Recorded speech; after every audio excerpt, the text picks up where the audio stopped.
Now we will begin Part A with the first conversation.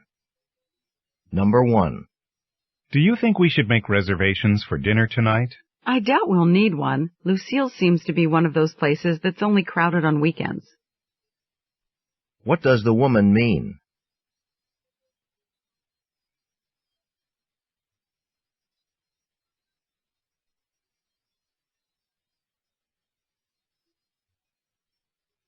Number 2.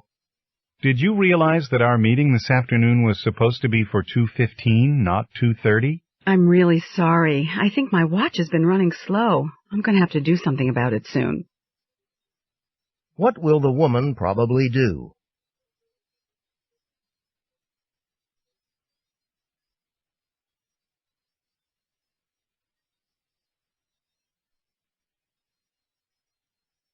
Number 3. I'm really disappointed. There are a couple of required courses I have to take before I can take the history class I'm interested in. Don't be disappointed yet. You may be able to get special permission from the professor. What does the man imply the woman should do?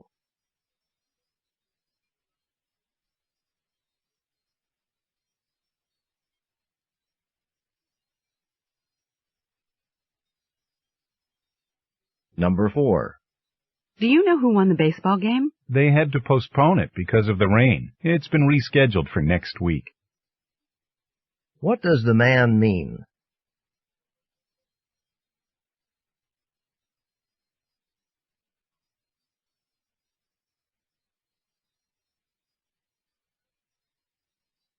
Number 5. Hi, I hope you can help me. I need the second edition of United States Government for my class on Monday afternoon, but I only see the first edition on the shelf, and I've already checked the other bookstores around here. Yes, someone else asked about that book earlier. I've called the warehouse, and they're shipping copies to us. We should have them Monday morning.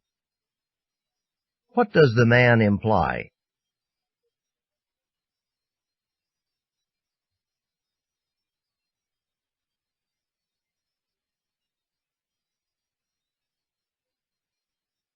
Number 6. I'll never catch up in my classes after being out sick all last week.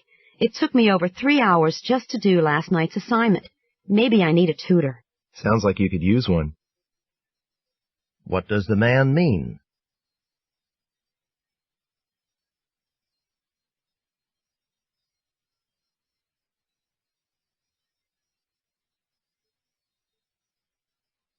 Number 7.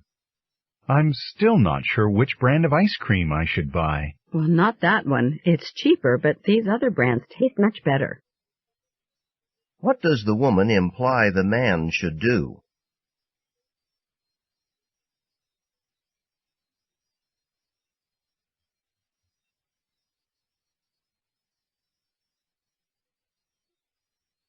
Number 8. Losing the championship must have been a big disappointment to the players on our volleyball team. Yeah, but they really played their hearts out. They're still champions in my book. What does the man mean?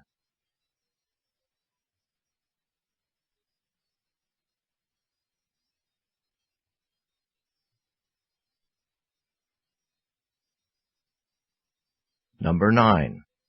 Hey, did you hear that they're going to raise the dorm fees again? Really? Am I glad I decided to move off campus? What can be inferred from the conversation?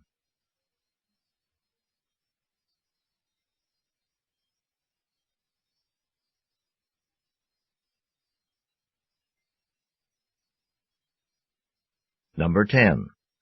Do you have any idea why David wants to see me tomorrow?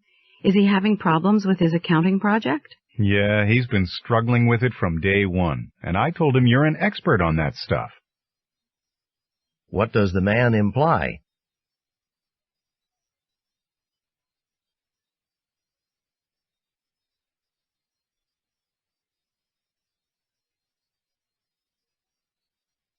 Number 11.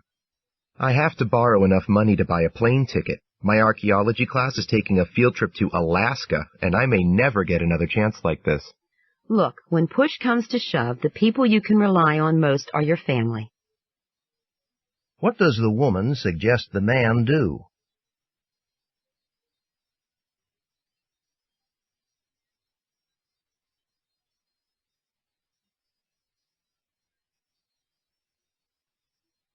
Number 12.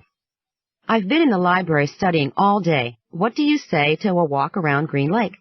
I've got to go to the computer lab. Can I take a rain check? What does the man mean?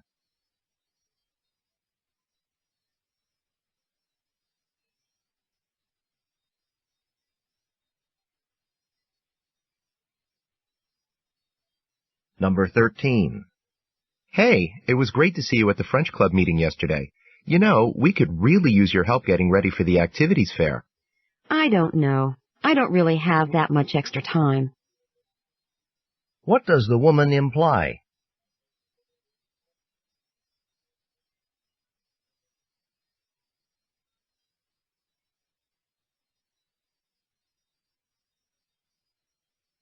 Number 14. Do you mind if I put on some music? It helps me relax while I'm studying. Well, do you have to? I'm having a hard time concentrating on this chapter as it is. What does the woman imply?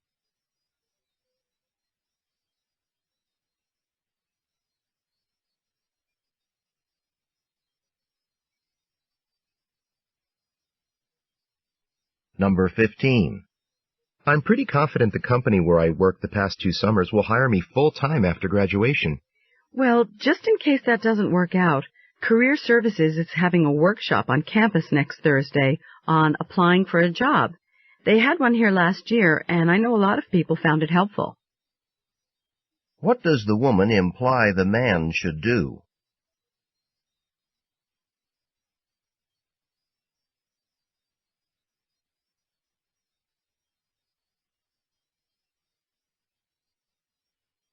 Number 16. I washed this sweater according to the directions on the label, and look what happened to it. It could be a manufacturer's defect. We'll exchange it for you. What does the woman mean?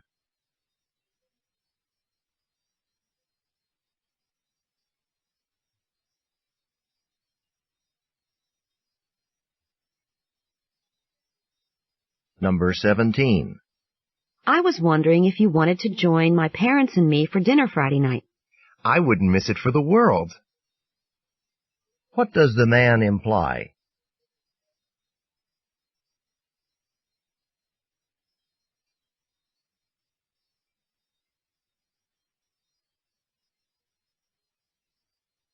Number 18. Thanks for lending me your history notes. They were really helpful.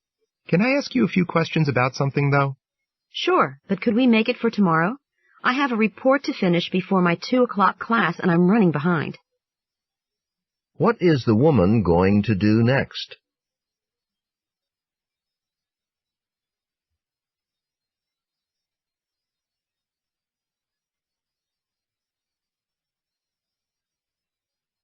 Number 19. Are you going to spend your vacation in New York again this summer? Actually, I've got a different destination in mind this year. What does the woman mean?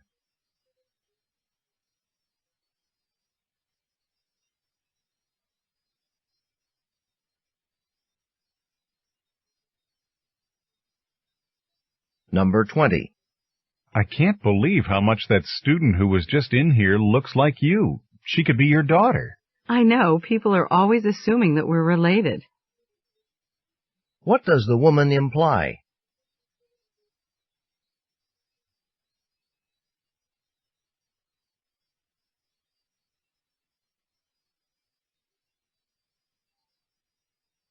Go on to the next page.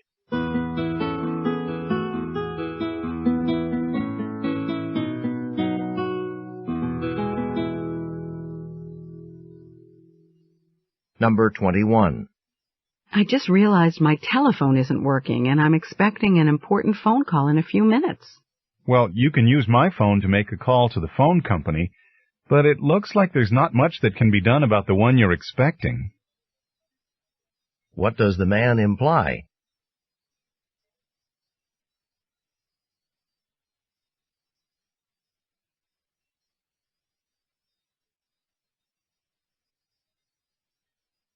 Number 22.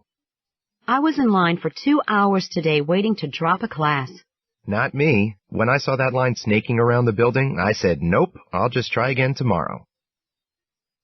What can be inferred about the man?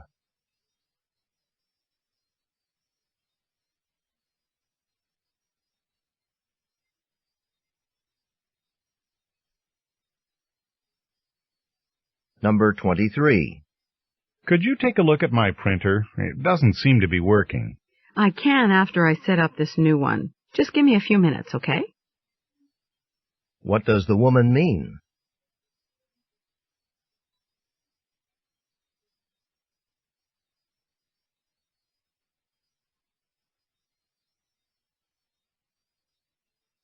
Number 24. Did you bring your blue and yellow sweater for me to wear at the game today? You know I like to wear school colors at these games. Ooh, I knew I forgot something and it's too far to go back home to get it. Will my blue and yellow scarf do?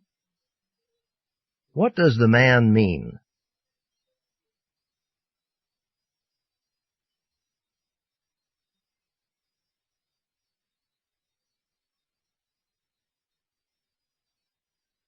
Number 25. The doctor says I have to cut down on fattening foods. All the ones I like. So that explains your mood. What does the woman imply?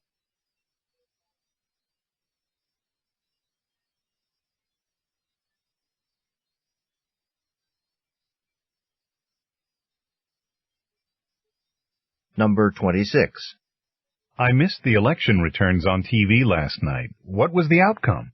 You remember last time when Congressman Baker won easily? Well, this time he barely won. What does the woman say about the election?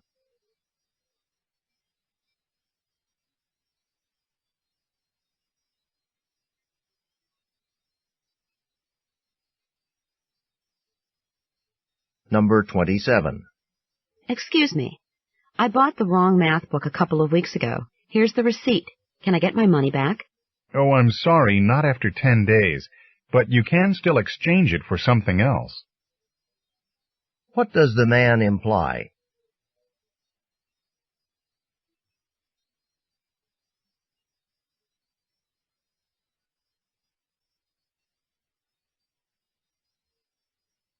Number 28. I just got back from the new art gallery downtown.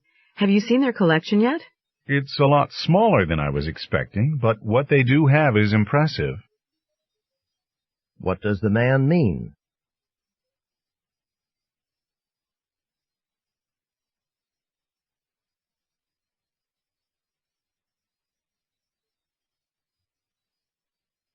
Number 29. I'm sorry, Bob. I would have invited you over to eat lunch with us, but we were in the middle of working on a math problem. Oh, I understand. Anyway, I could tell you were working. What does the man mean?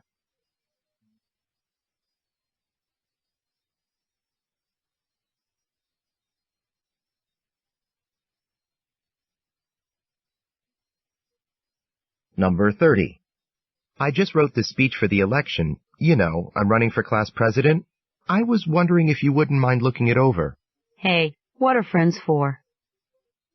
What does the woman imply she will do?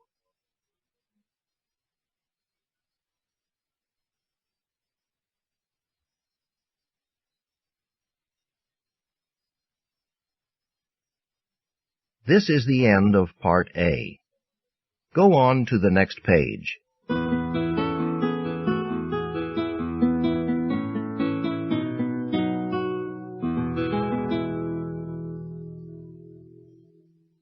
Now read along as the directions for Part B are being read.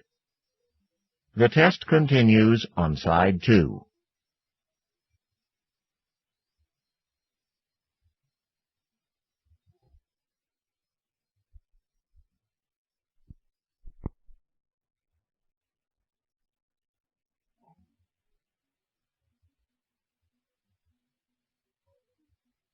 Part B.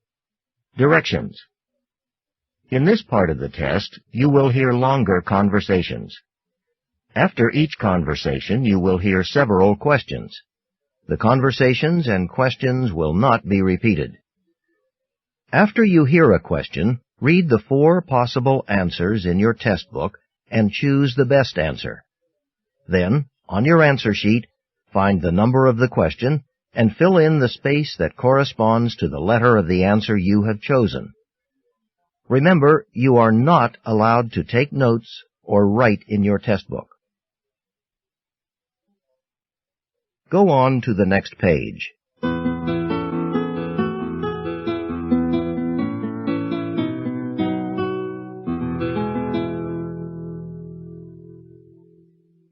Now we will begin Part B with the first conversation. Questions 31 through 35. Listen to a conversation between a student and a librarian. Excuse me, I've been using this old book for a research project, and I noticed that a lot of pages are turning brown and becoming brittle. Yes, unfortunately, that's a common problem with books made from wood pulp. I suppose to make paper from wood, you have to add a lot of chemicals and acids to make it turn white. Exactly. And it's the acid that eventually eats away at the paper. Well, that certainly makes sense. But this book's not even 75 years old. And I've seen books in museums that are hundreds of years old, and they're in fine condition. Well, you see, books have been made from wood pulp only since 1850. Before that, they were made from materials that were mostly animal skin or cloth-based. No chemicals were added. It's a shame these older wood pulp books are going to fall apart someday. Is there anything that can be done to preserve them? Currently, the only way to stop the books from decaying is to remove the binding and treat each page individually to remove the acid. That doesn't sound very economical. No, it isn't. It's not practical to treat a large number of books with this process, so we only try to rescue the most valuable first edition books in our collection. Well, thanks for the explanation. I'd better get back to my project. Good luck. I hope the book holds up long enough for you to finish it. Number 31.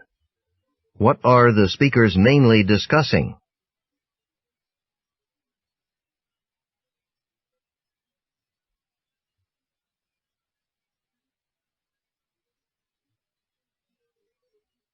Number 32. According to the man, why do modern books decay?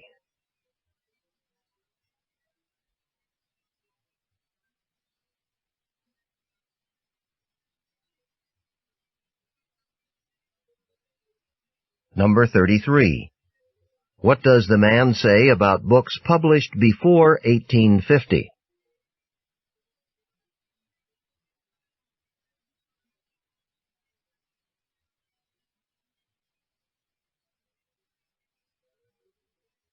Number 34. What does the man say is a drawback to the process of restoring books?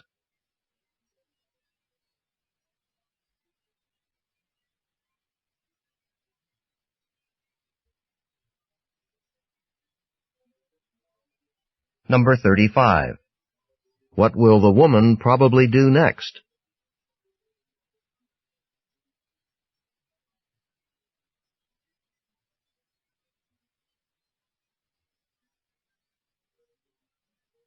Questions 36 through 39.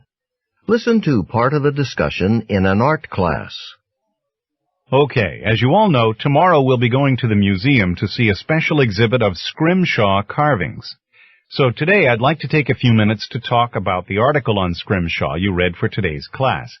Let me start by asking exactly what is scrimshaw?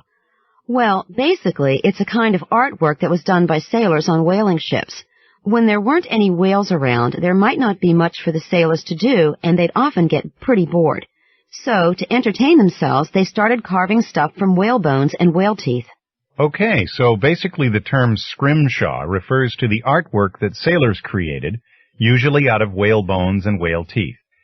Can you give me an example of something the sailors might have carved? Well, for one thing, I remember reading that they carved things that could be used around the house. You know, cooking and sewing utensils, that kind of stuff. Good. You know, I noticed from the pictures in the article that some of the carvings have really detailed images on them. Like, they had some pretty sophisticated pictures of famous people and historical scenes and stuff like that. And I was wondering just how they did that. That's a very good question. And it brings us to your assignment for tomorrow. While we're at the museum, I'd like each of you to take notes on the various techniques used in making scrimshaw so that we can discuss them when we come back to class. Number 36. What is the purpose of the discussion?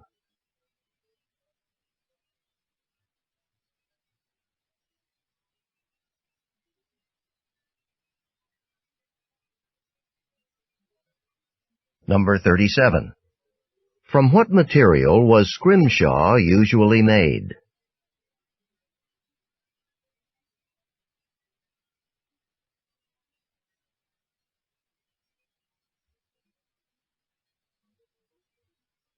Number 38. According to the discussion, why did sailors begin making scrimshaw?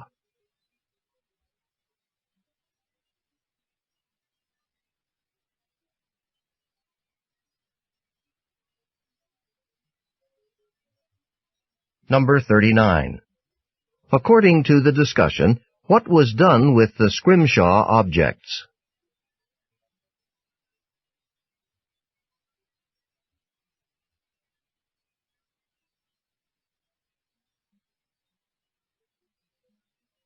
This is the end of Part B. Go on to the next page.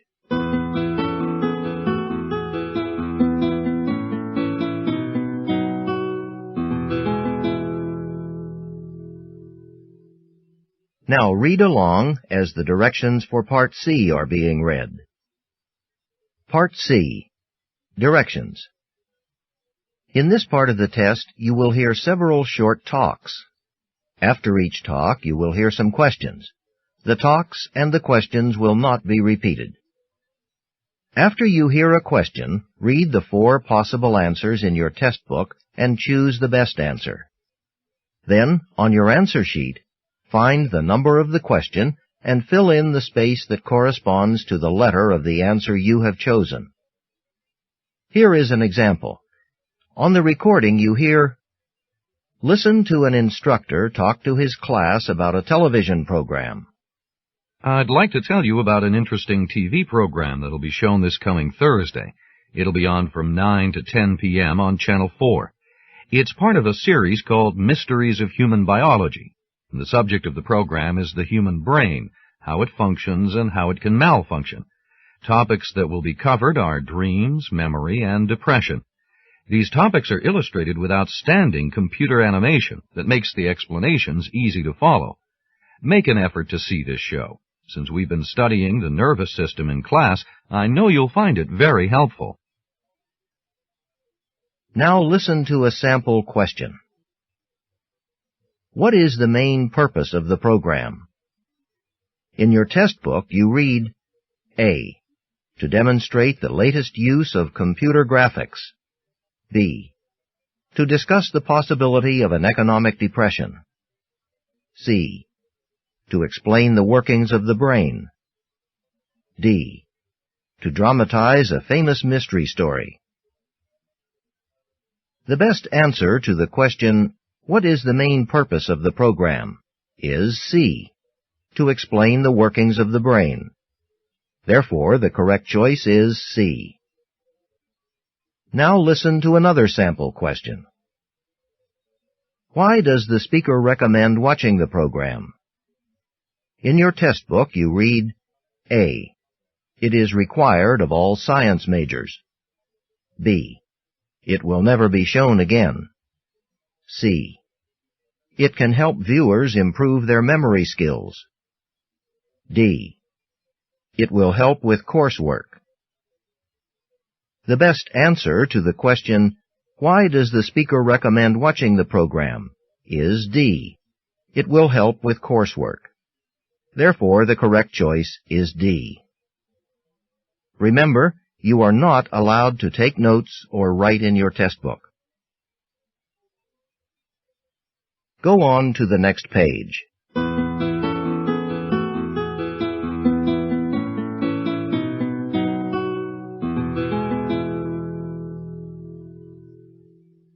Now we will begin Part C with the first talk. Questions 40 through 43. Listen to part of a talk in an anthropology class. A lot of people think that cultural anthropology is just about studying the special and strange aspects of a society. But anthropologists are also interested in the aspects of life that seem so ordinary that the people in the society think they're not significant. Let me give you an example.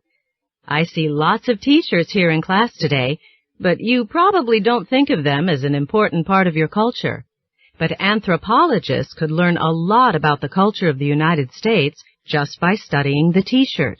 For one thing, T-shirts are a mark of how casual clothing has become in America. No one's quite sure where it came from, but the T-shirt first became popular in this country as an undershirt for sailors in the 1940s. Then, in the 1950s, it became a sign of rebellion for teenagers to wear this white undershirt by itself, not under anything. By the 1960s and 70s, T-shirts had become accepted as part of the uniform of youth. You could even say that they came to symbolize that generation's attitude towards informality in all things, including dress. Another aspect that an anthropologist would find interesting is that T-shirts are used to express personal opinions. Look around this room. You know who likes what TV show, who went where on vacation, who belongs to what organizations on campus. All of these aspects of our culture are printed on your T-shirts. Okay, I want to stop for a minute and ask you to try to write down 5 different conclusions you could reach about American culture from just the T-shirts in this classroom. Number 40. What is the speaker mainly discussing?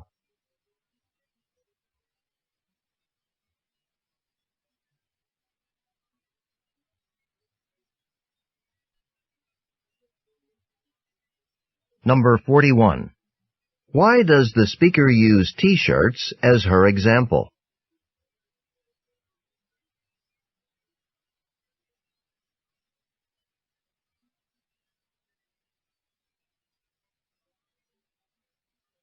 Number 42. Why does the speaker mention what is printed on certain T-shirts?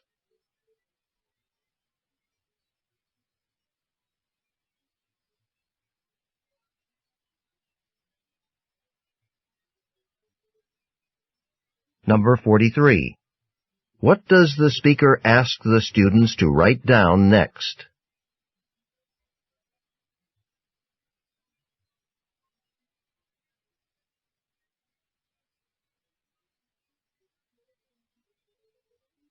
Questions 44 through 46. Listen to a business professor in a marketing class. Finally, there's one more element to business success that we haven't talked about. I know what you think I'm going to say. Luck. And you're partially right. Good entrepreneurs know how to make their own luck, and that means being in the right place at the right time with the right product. Let me give you a little example. Early in this century, if you were a traveler by train or subway and you happened to get a little thirsty in the station, where would you go for some water? There were no big soda machines at every corner or even drinking fountains. Yet there were thousands of thirsty travelers out there. Well, what they did was drink water out of a little tin cup that was passed from one thirsty commuter to the next. That's right, everybody drank out of the same cup. And you can bet it didn't get washed after every user. Well, that was the right time for the right product, and there was a man who had it. His name was Hugh Moore, and his product was the disposable paper cup. He came out with it just as the nation was becoming concerned about the health risks associated with the tin cups. Laws were passed outlawing the things. Reports were published showing just what sort of germs could be passed around from sharing them. Mr. Moore rode that wave to become the best-known producer of one of the most successful paper products of all time. He originally called his product Health Cups, but later changed the name. So, can anyone guess what that name might be? Number 44. What general topic has the class been discussing?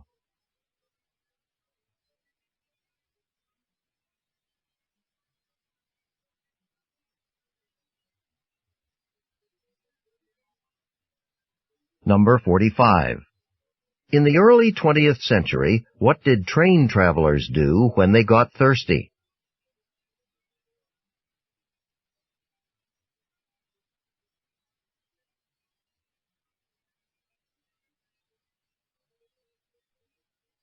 Number 46. What is the purpose of the professor's story?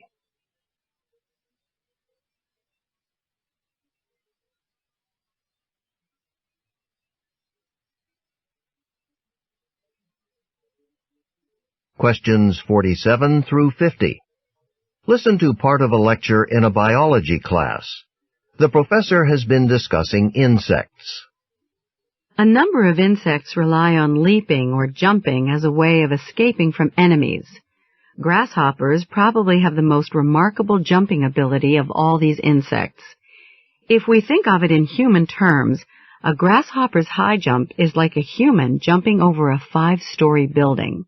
Imagine that, a person jumping over a 5-story building. We're going to take a look at the structure of the grasshopper's leg to see why it's able to jump so well. But first, I want to talk about the sensory organs that tell the grasshopper when to jump in the first place.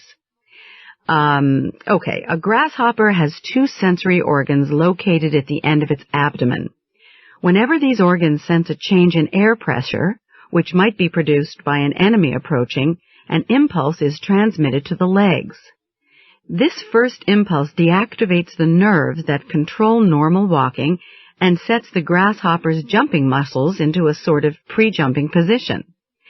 Now, at this point, if the sensory organs don't detect additional air pressure changes, the jumping muscles relax, and the grasshopper goes back to its normal walking. But if the organs continue to sense danger, another set of impulses puts the jumping muscles in motion. The distance of the jump is determined by just how many impulses are transmitted in this second set. The more impulses, the longer the jump. Okay, now let's see why the grasshopper can jump so far. Open your books to the part about the muscular structure of the grasshopper's leg. I think it's in Chapter 9. Number 47. What does the professor mainly discuss?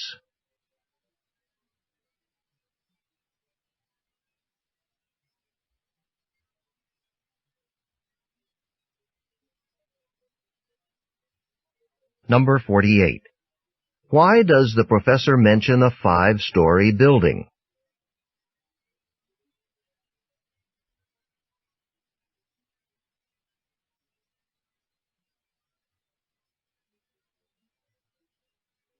Number 49.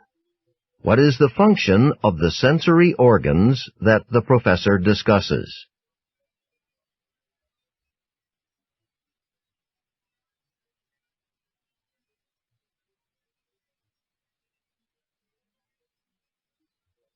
Number 50. According to the professor, what determines the distance of a grasshopper's jump?